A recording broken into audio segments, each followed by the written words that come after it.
I grew up in a very small town, Gaspé, Quebec. I wanted to get a motorcycle.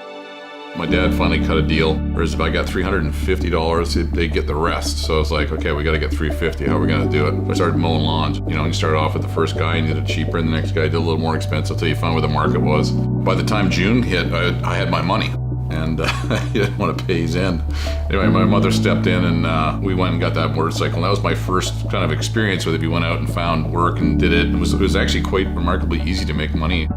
You know, fast forward a long ways forward, I went to engineering school and I went in to join a small engineering firm with one of my best friends. Basically, they would execute the work, I would go get the work, and I would hire the people inside the company. Within the next year, we had $3 million worth of business. I think my deal was around 15% of the business, so you can start doing the math.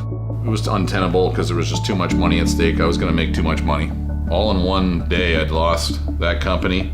My girlfriend broke up with me, and I was getting kicked out of my apartment. So everything came to a halt in one day.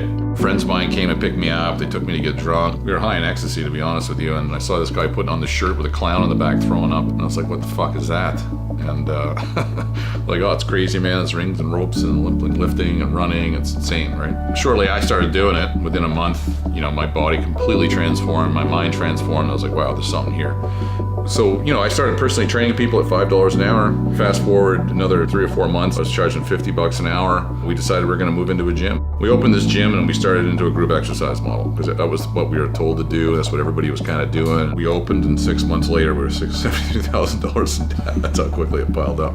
I met Greg Glassman and we became really fast friends. I think we sat down and talked for 7 hours the first time I met him. And that continued a really long mentorship. Greg and I have worked on a whole new business model. I think we all recognized at the time that the group exercise model wasn't sufficient and the personal training model had its limitations. We were trying to find how this thing would be best be brought to market. So after, you know, 6 or 8 months of this, I got rid of my partners. I fired everybody that wasn't completely on board with what I was trying to do, and I went back to personal training. We only had so many classes, 2 in the evening, 2 in the morning. I ran everything, and I did personal training around it. And quickly went from $73,000 in debt. About 18 months, I was on $130,000 or $150,000 in the bank.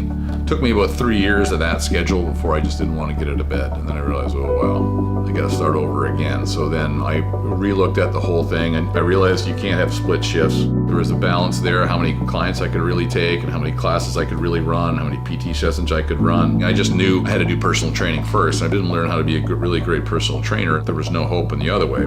Come around 2007, there were guys that wanted to enter the CrossFit space and become like the business guys. We fielded this thing called the Mastermind Group, where they brought together the top 15 affiliates, I think it was at the start, and you had to show your numbers. You had to show your bank statements and everything. At that point, we were at $40,000, $50,000 gross a month.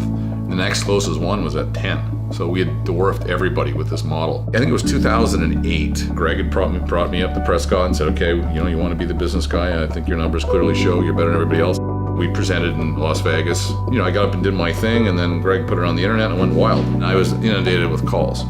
It was very difficult to explain what we're doing on the phone. And it was to the point where my girlfriend was like, dude, I hear you saying the same things over and over all day. Why don't you just record yourself on a voice message, put it up against the phone, at least you can go take a piss, right? I was like, so I did. That was our first infrastructure in teaching people what we'd found.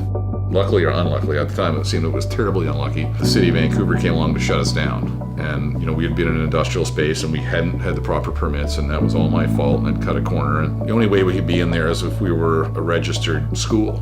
It took me 2 years and 3 months of the hardest 16-hour-a-day, nonstop, develop a Scotch habit to shut down at night. But we turned our monkey gym into a registered school. Going through the school process, you know, getting your curricula, getting all your ideas out, have it all make sense was huge. Because then we learned how to explain it to people. We had to build all this infrastructure.